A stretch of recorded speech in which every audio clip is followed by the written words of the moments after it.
faith and meaning, recalling Robert Frost's statement that poetry was made of griefs, not grievances.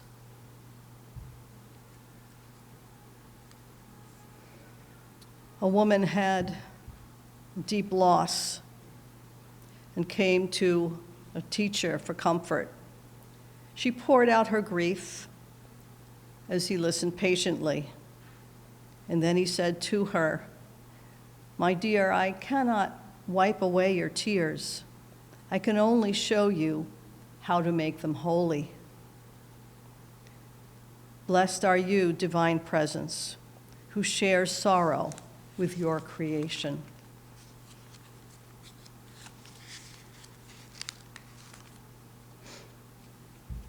Saint-Exupéry wrote this: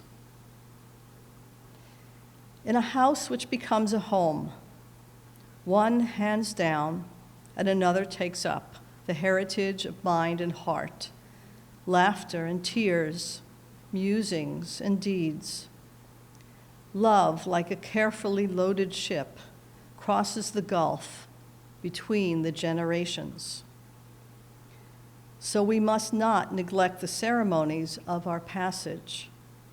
When we wed, when we die, and when we are blessed with a child, we ourselves must transmit the passwords from generation to generation."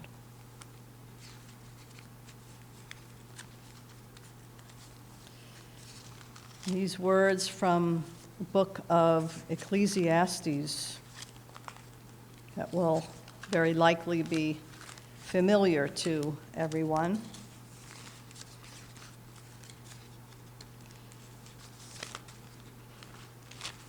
So I can find them.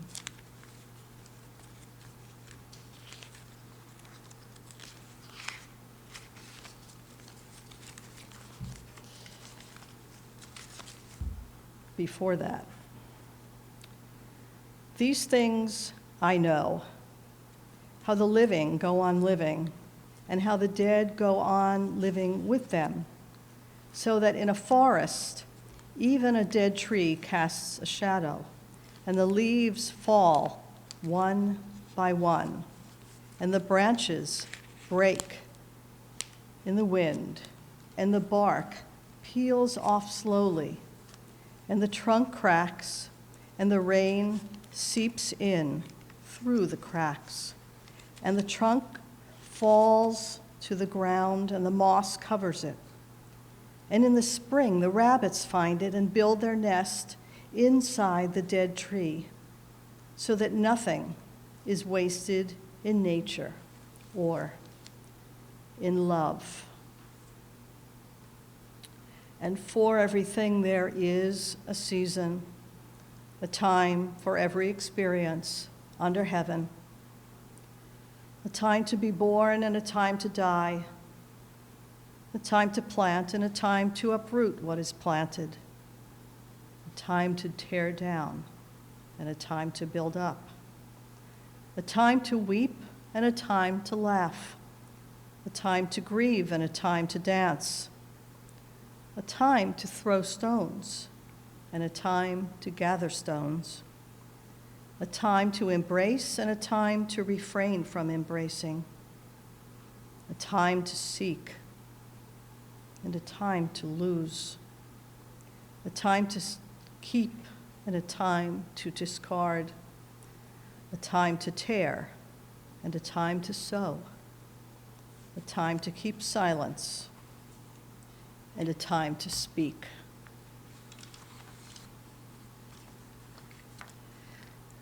There's a reading in our Reform Movement's prayer book which compares our lives to a finite flame. No matter how fully we live our lives, our physical existence is nevertheless analogous to a candle, which, the text says, is kindled and then burns, glows, is radiant with warmth and beauty.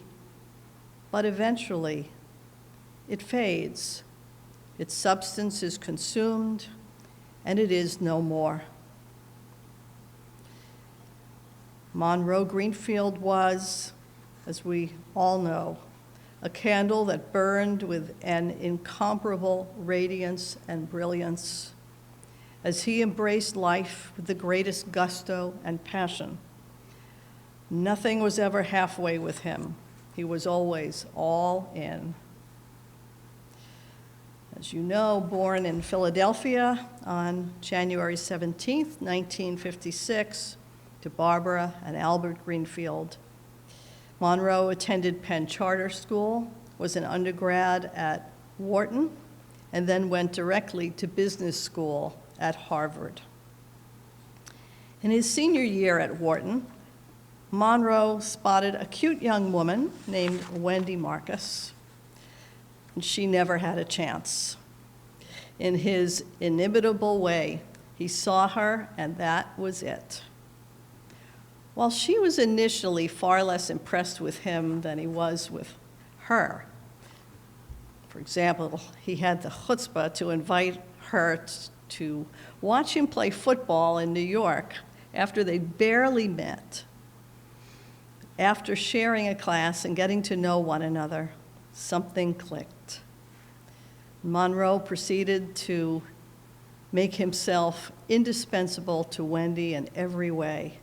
By the time winter break rolled around, they were off to St. Martin and very much in love. However, Monroe almost blew it a few months later.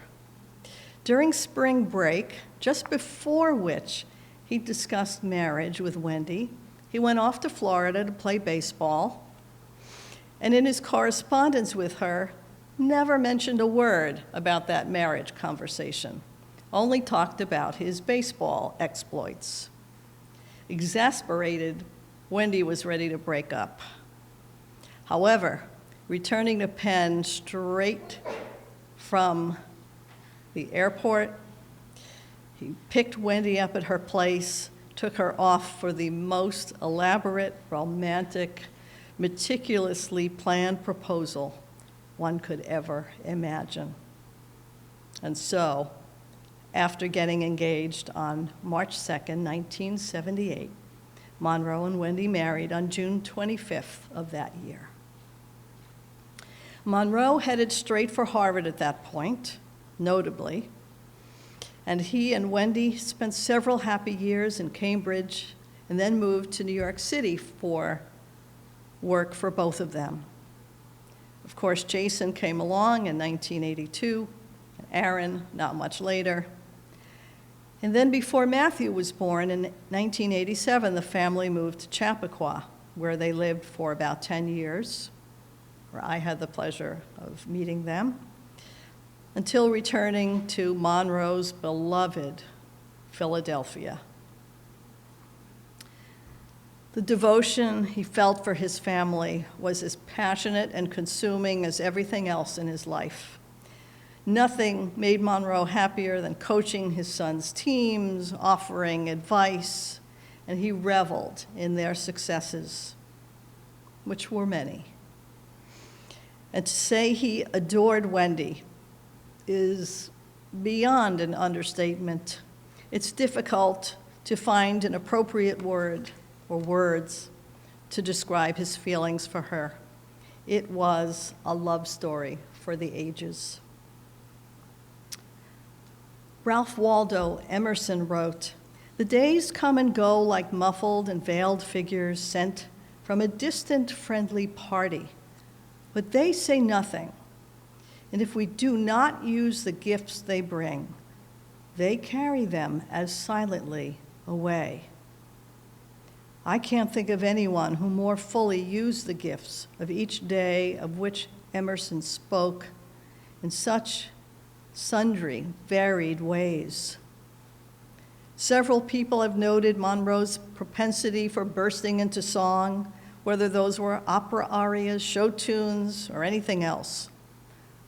Quality of his singing is another issue entirely. While some might have simply seen an outwardly aggressive, perhaps even intimidating man, Monroe was a real softy underneath, an enormous lover of the arts, most especially, as we said, music, as well as kind, generous, and forgiving. Those were traits that became even more evident as he grew older, and then sadly as his health deteriorated. And over these last difficult years, you, his family, remained devoted to Monroe. How comforted he must have been by your profoundly loving and supportive presence. In the words of Shakespeare, what wound did ever heal but by degrees? While there is pain and sadness about these more recent months and years, we pray that over time you will all find solace in sweet memory. And so we all hope and pray that Monroe has now found peace. Indeed, Judaism instructs us to remember our dead by saying after their name, Alav HaShalom, peace be at last upon him. For our tradition acknowledges that even without illness, the journey of our lives is rarely smooth, with highs and lows, pain and disappointment, along with great joy and beauty. And as we pray that Monroe will always be remembered by you for blessing, we are cognizant that in doing so, you will assure that as the piece in our prayer book concludes, something of us can never die, that we will continue to move in the eternal cycle of darkness and death, of light and life. Along with his wife, Wendy, sons, Jason, Aaron, and Matthew, sisters, Debbie and Kathy. Monroe also leaves his grandchildren, Rose, Alex, Olivia, Xander. And now Jason will share some thoughts about his dad, followed by a reading that Wendy will do, words from Sister Debbie, and then his longtime dear friend, George Doty.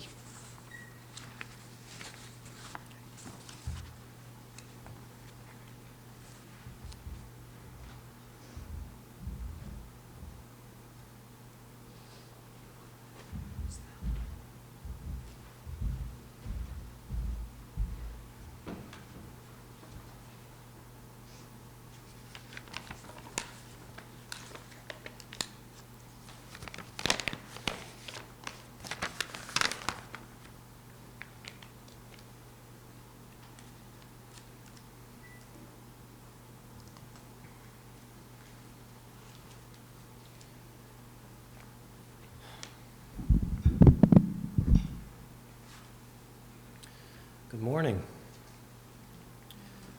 For those of you who I have not had the good fortune of meeting, I'm Jason Greenfield, the eldest of Dad's 3 sons. And on behalf of the entire family, I want to express to everyone how much we appreciate your incredible outpour of love and support as we say goodbye and celebrate Dad's remarkable life. Writing this eulogy was a daunting task. How do I communicate not only who my dad was, but what he means to me? How do I put into words the impact he has had on my life when he is so deeply part of who I am? Whenever I think about not being able to hug him, or talk about the latest Eagles game, or put my arm around him when we binge watch The West Wing, or see his smiling face in the audience during one of my plays, or watch him hold my daughter's hand, I'm overcome with immense sadness. The other night, as I rocked my 8-month-old daughter to sleep, I pondered what I could talk about with you this morning. How do I convey the incredible man my father was and the mark he left on his sons? And then, in the face of my sleeping baby, I realized the answer was in my arms. At Dad's core was his pure, unconditional love for his family. And he lives on through me and my brothers. As I soothed Olivia back to sleep, a montage of memories rushed in. I was in my parents' bedroom, sleeping soundly on my dad's shoulder. Then suddenly, I was a toddler grabbing onto Dad's leg for dear life, begging that he take me with him to dinner and not leave me with the care of the new babysitter. Unable to watch me cry, he scooped me up in his Papa Bear arms, and I slept soundly under the table at the restaurant, at peace, listening to his infectious laugh and his passion for debate. When I think of my brother Matt compassionately massaging Dad's shoulders as he suffered from Alzheimer's, another memory rushes in. Dad massaging my lower back after surgery when I was 14. I was in horrible pain, and he stayed next to me in a terribly uncomfortable chair, never leaving my side. Dad never let me sleep in the hospital without him next to me. When I make a special breakfast for my wife, I remember being little and Dad waking me and my brothers up early on Mother's Day to help him make Mom breakfast in bed, and asking us with a playful smile to tell our mother how beautiful she is.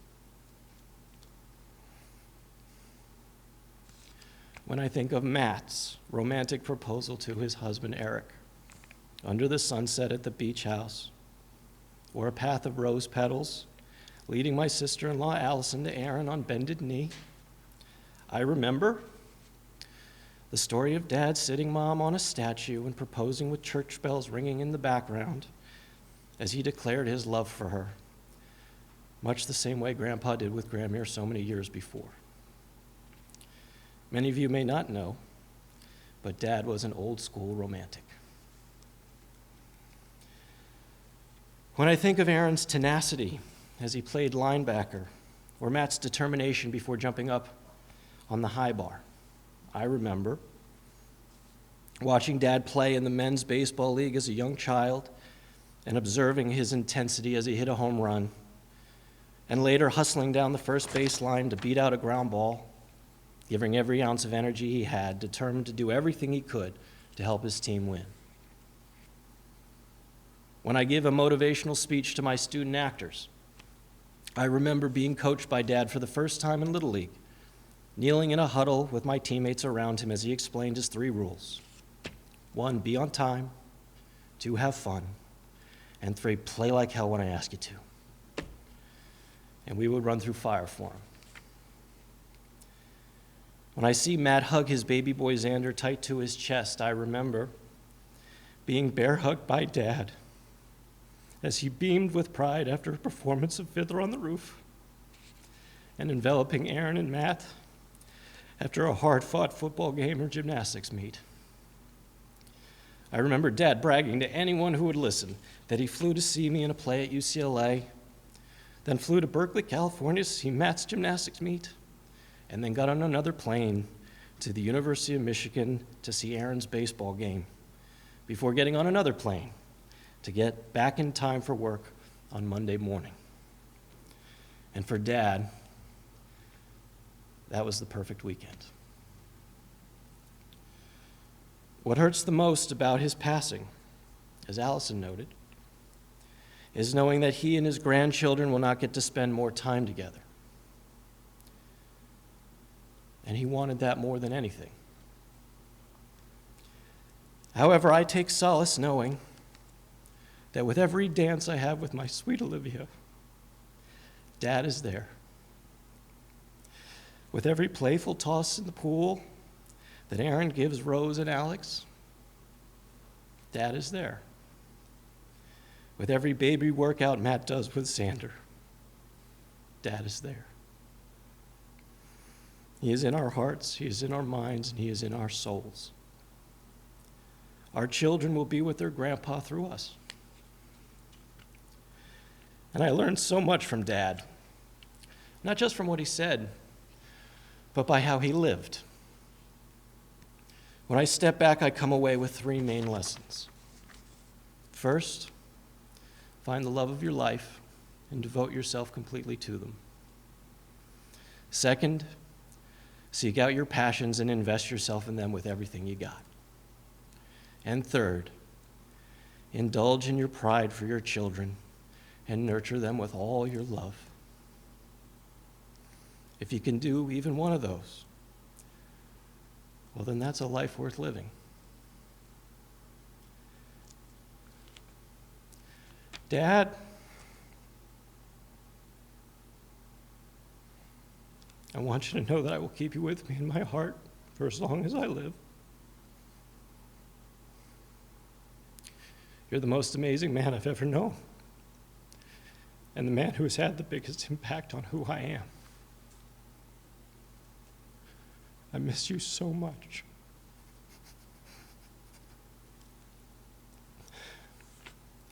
And I am so happy that you are now at peace. May you continue to take pride in your children and grandchildren and root us on from the stands in heaven. I love you so very, very much.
Today, I wanted to share a poem that was very meaningful to us.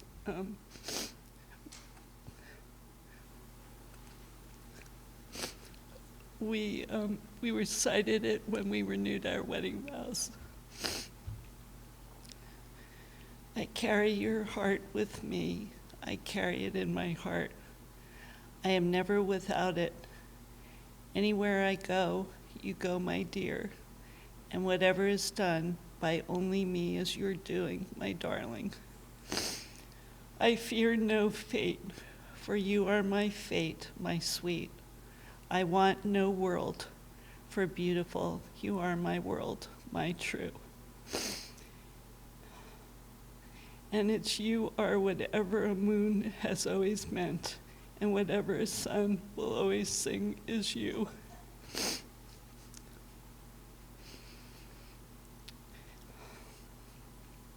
Here is the deepest secret nobody knows. Here is the root of the root, and the bud of the bud, and the sky of the sky of a tree called life, which grows higher than soul can hope or mind can hide. And this is the wonder that's keeping the stars apart. I carry you in my heart. I carry you in my heart. I love you, sweetie.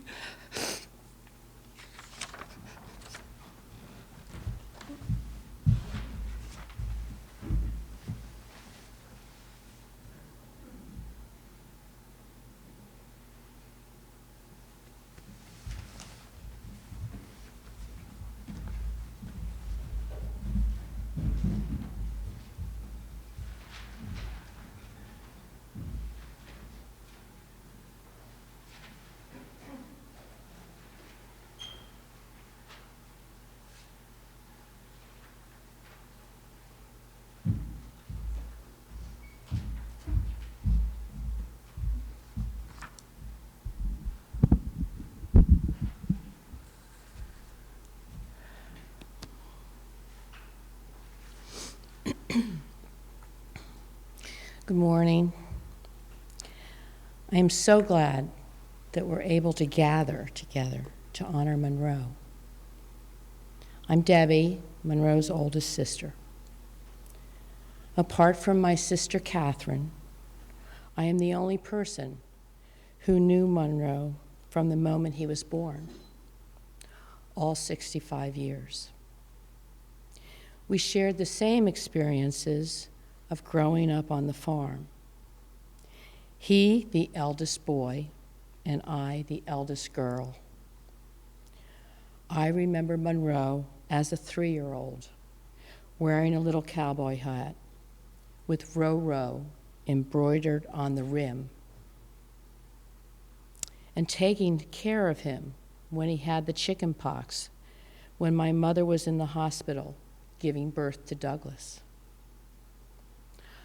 I remember walking him up to Suburban Station from our house on 3rd Street in Philadelphia so that he could take the train to Penn Charter. And when I could drive, I remember picking him up at Penn Charter after his sports practices. Monroe was a part of the fabric of my childhood, and the history that we shared gives me a special perspective on who he was, and I can tell you without any reservations that Monroe had a big heart. He was kind and generous, determined and persistent, goal-oriented and ambitious. Family was always important to Monroe. He adored his wife, Wendy, and was a great father to his sons. As an adult, my relationship with Monroe was sometimes complicated, but it was always based on great love and respect for his extraordinary accomplishments. Like all of us, my brother had flaws, but the true measure of any man is determined by the good he did and the love he created and shared. Monroe did an extraordinary amount of good and shared a lot of love. These things live on in his beautiful wife and their remarkable children, Jason, Aaron, and Matt. We are all here today to celebrate the good and the love that are Monroe's legacy. As many of you know, Monroe loved to sing, and as he became increasingly marginalized by his disease, singing was the best way to communicate and connect with him. The last time I saw Monroe was on his birthday on January 17th, and the last song we sang was "You Are My Sunshine." Although he wasn't able to sing the words, in true Greenfield form, he was able to harmonize and hum the harmony, So in Monroe's honor, I ask that you join me in singing it now. He would have loved that. Just one verse. Excuse me. You are my sunshine, my only sunshine. You make me happy when skies are gray. You'll never know, dear, how much I love you. Please don't take my sunshine away. Thank you.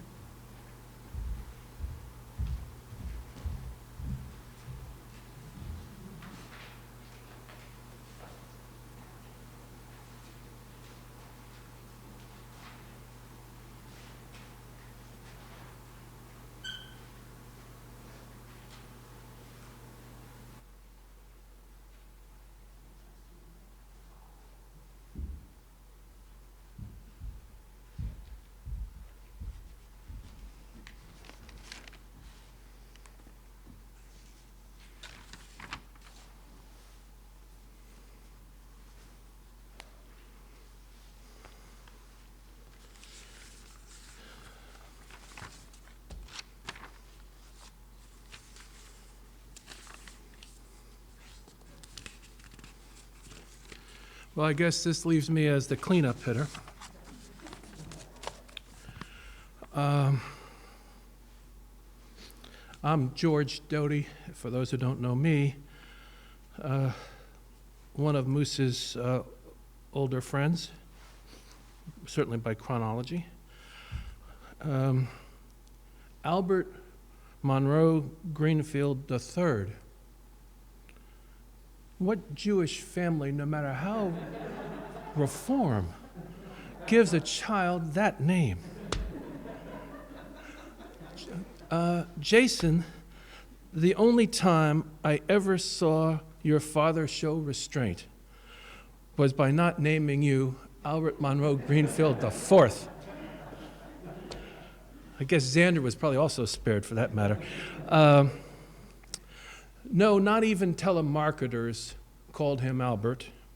Only Wendy and other strangers showing him respect called him Monroe. The rest of us called him Moose. I, in the 40-odd years that I knew him, never asked him where the nickname came from, although I believe it traces back to an Archie's comic book character, Moose Mason, who was a star football player and a Russian emigre, and I think secretly Jewish, which would be very appropriate. And if that's not accurate, and we'll hear later, I'm sure, like Moose, I never let the facts get in the way of a good story. I was introduced to Moose by an HBS classmate in November 1979, when we were both second-year students. We were standing in the back of Burden Hall, which was the big meeting room, now gone, when John Goodfriend, the senior partner at Solomon Brothers, was about to speak before the world's next generation of leaders. Moose was focused on landing a coveted job in the bond department of Solly, and I was there hoping to get a first bead on the food.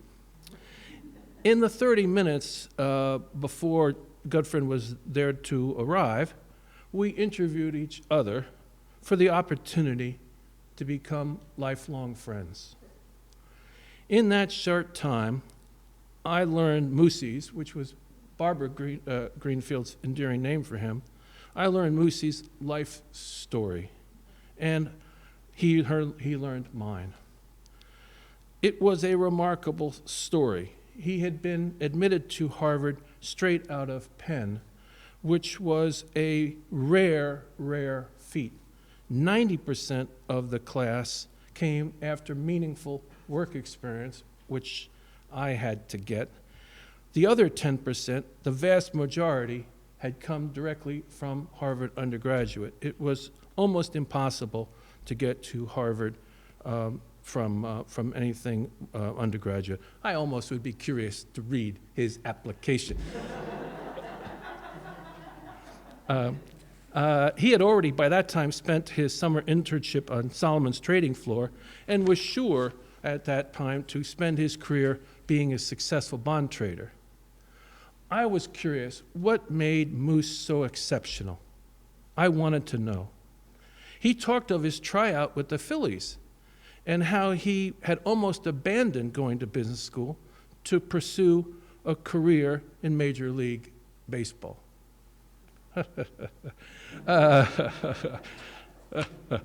Anyway, the more you learned about Moose, the more funny that was. The conversation moved on to our mutual wives who had also gone to Penn. He talked, and we had heard a little bit, the cantor took the woman's point of view on the meeting. I got the male point of view on this story. He talked of sitting, and I'm going to tone this one down, Wendy, so we have children. We have children here. But this is the sanitized version of this story, because I have decorum. He talked of sitting across the aisle from Wendy at Penn's Monday night at the movies class in their senior year. And he described in detail how beautiful this is the first meeting, by the way. I didn't know the man from Adam. He described in detail how beautiful she was and the unique impression that she made on him. he then told me of this single-focused mission at that moment, at the first meeting of her, to convince her, notwithstanding, by the way, that she had a boyfriend, that he was going to marry her. And how proud, this is honest to God true, this whole thing is true, and how proud he was of their wedding that June, after having known each other for only 7 months. The whole thing was ridiculous. In the 42 years that we've known each other, he never spoke of a girlfriend, a previous high school, no other woman. He never spoke ever of any other woman that he had ever had any contact with, whatever. Wendy was always the woman of his life. It was just an amazing story.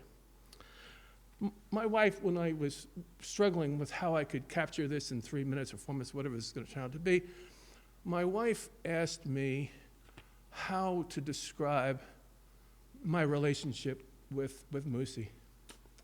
And you think of these terms, BFF, these current terms, and meaning no disrespect to the blessed memory of his magnificent brother Douglas, or my great brother Bill, I have always felt that Moosey was my brother from another mother. I have, since this first meeting, we have shared every experience up until this moment. Every major occasion, every life-changing event. We have traveled together. We've argued, debated, depending on how you want to define the word argue. We have argued over whether Pete Rose should get into the Hall of Fame, whether 4 Super Bowls of the Giants are better than 1 from the Eagles. And we tried to argue over movies, and we've seen, it's been, the range of movies was Blue Lagoon to Deer Hunter, and we tried to argue over these things, but Moose and Wendy have never seen a movie or play they didn't like. So it's hard to argue with them because they like everything. But you can argue with someone and realize that you don't need to always be right and still love the other person. And so we were able to have these terrific debates and never worry about being right or wrong. And it was fortunate. And the young people here have no understanding of this because in Moose and my day, the Encyclopedia Britannica was our source material for plagiarizing. And it was 10 years out of date when we got it. And so you didn't have the facts available to you, and so you could debate endlessly, and no one could prove you right or wrong. Today, on these cell phones, you can't be wrong for more than 20 seconds, and someone's telling you you're wrong, I can show you on the phone. We could argue for hours and hours and hours, and it was delightful. Moose was the most competitive person I ever met in my life, but not with me. From that first meeting, we recognized we had shared values and shared goals, but our lives were operating in parallel. I wanted to be an investment banker, he a trader. We were both happily married, and he, from the very beginning, you can look at me, knew that I was never going to beat him at any physical activity. With that out of the way, we were able to focus on what we had in common. We wanted more out of life, more joy, more for our families.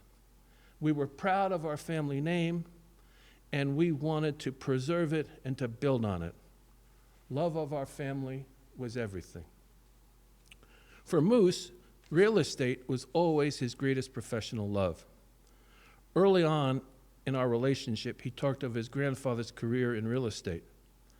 The modern history of the city of Philadelphia has its roots in the business success of Albert Monroe Greenfield, the senior, the original Mr. Philadelphia. And Moose was an avid student of his grandfather's career, which involved massive risk-taking.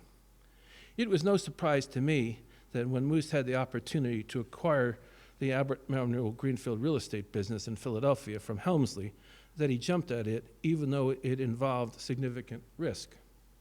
He was passionate about the city he loved and returning the family name to the prominence he felt it deserved. Moose was aided in life by a number of secret weapons, and anyone who had the pleasure of knowing Barbara Greenfield recognized how important she was to Moosey. He could not have acquired the Albert Monroe Greenfield Company without her, his number one broker employee, whom I think was Mrs. Philadelphia. Together, they made a dynamic team. Barbara could outsell anyone else. The management company business covered the overhead, and Moose was allowed to focus on his passion, which was development. A number of extremely successful projects followed, my favorite being the Crayon on Rittenhouse Square, which is still there today. Moose's knowledge of the market was excellent. He anticipated the boom in demand for Philadelphia residential apartments, and all along the way, he was helped by a group of bankers and lawyers, and his business was extremely successful.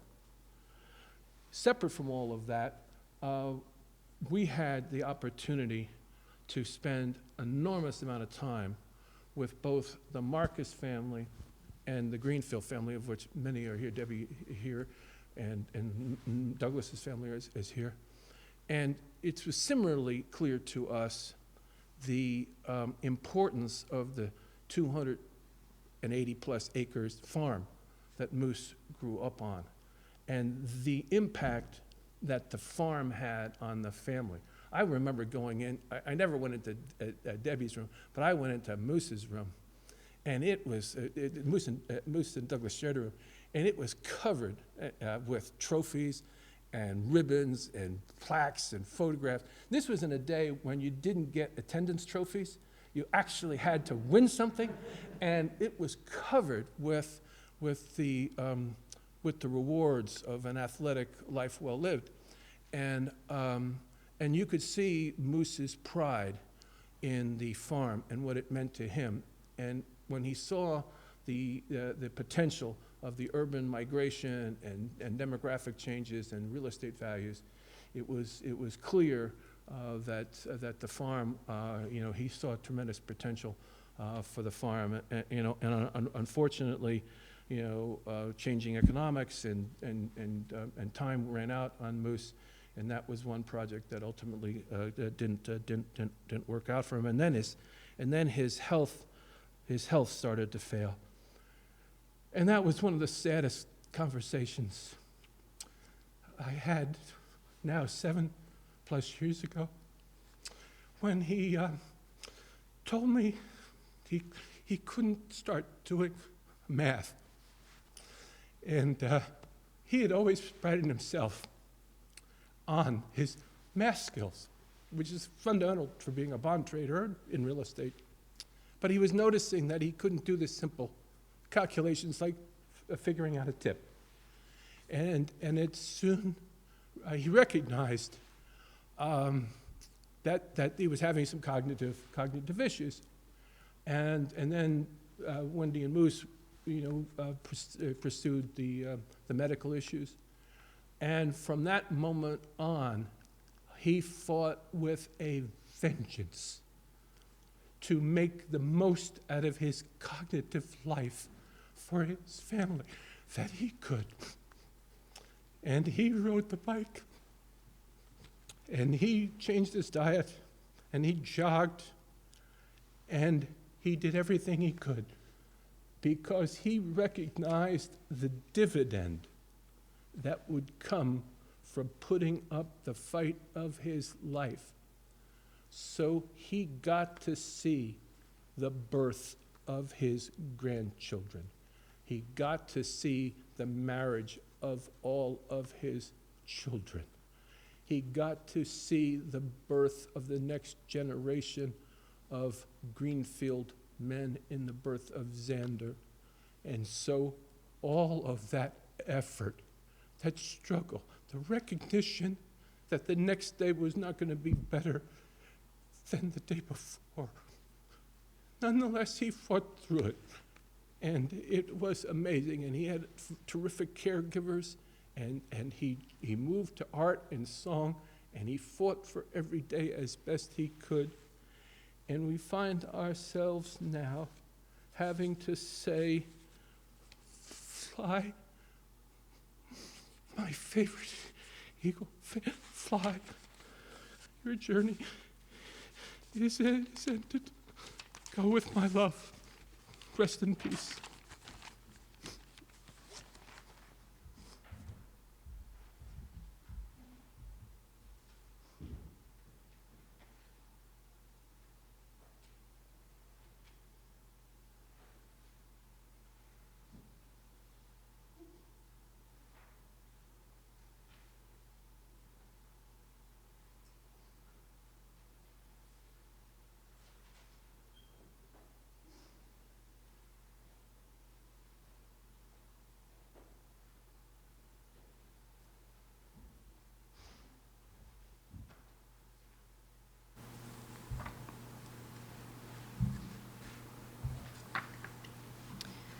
Rabbi Abraham Joshua Heschel wrote, "There are 3 ways to mourn: to weep, to be silent, and to sing. To sing a hymn to life, a life that still abounds in sights and sounds and vivid colors. To sing the song our beloved no longer has the chance to sing. We sing those songs. We aspire to their qualities of spirit, and we trust in our heart that there is a God who hears the bittersweet melody of our song." I'd ask you to rise for the words of El Malay Rachamim.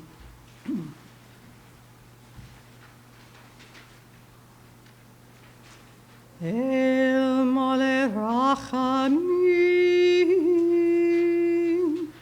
Shachein Bamiramim, Hamitzei Menucha Nechana, Tachat Kanefei HaShechina,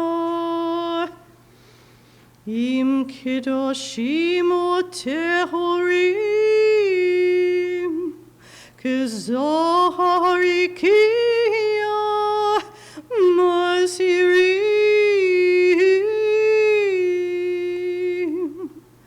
Et Nishmat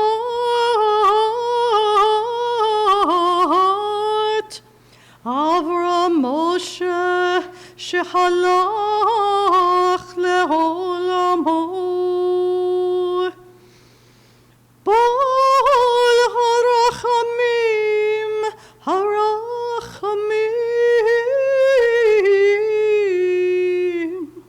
Yastirehu B'Seiter Kanafav Leholamim,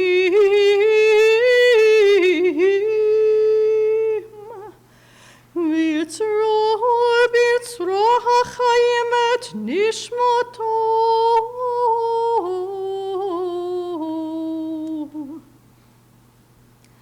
Adonai hu nachalato, v'yanuach b'shalom al mishkavo, v'nomar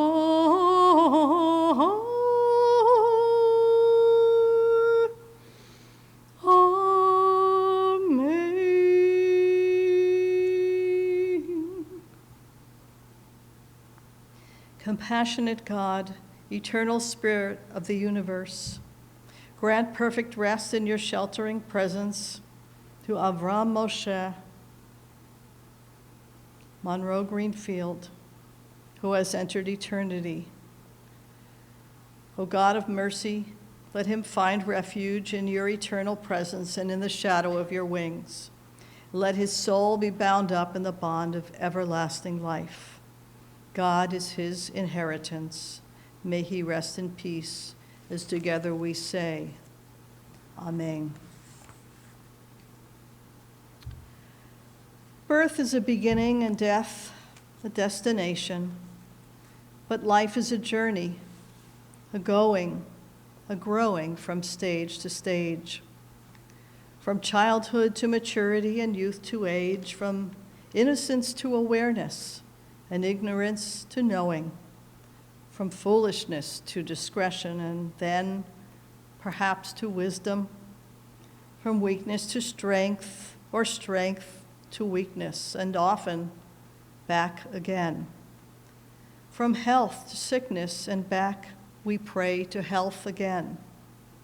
From offense to forgiveness, from loneliness to love, from joy to gratitude, from pain to compassion, and grief to understanding, from fear to faith, from defeat to defeat to defeat, until looking backward or ahead, we see that victory lies not at some high place along the way, but in having made the journey stage by stage, a sacred pilgrimage.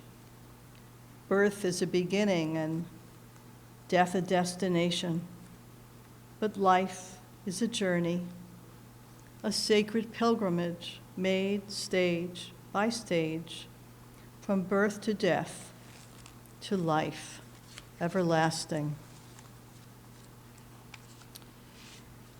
As we move toward the conclusion of this service, the words of Kaddish,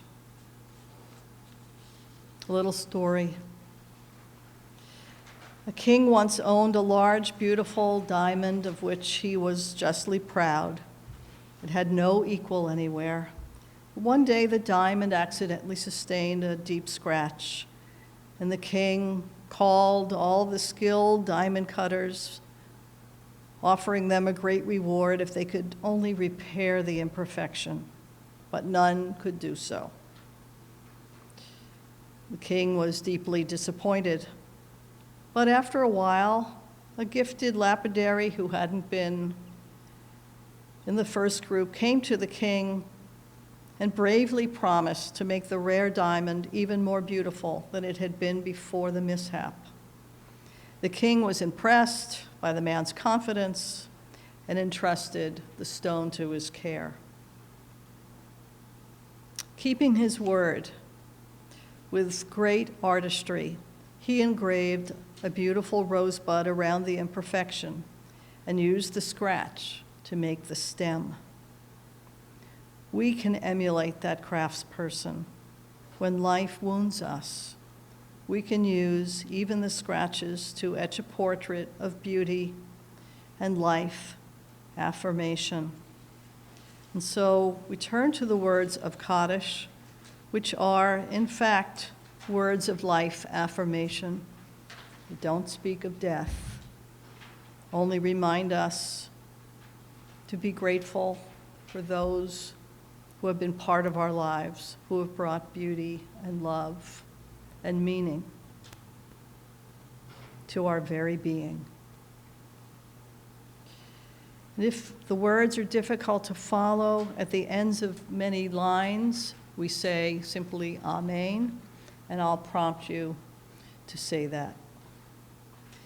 Yitkadal v'yitkadash shemei rabbah, ba'alma divara chirutei, v'yamlich malchutei, b'chayechon u'v'yomechon, u'b'chayei dechol beit Yisrael, ba'agala u'v'zman kariv v'imru Amen.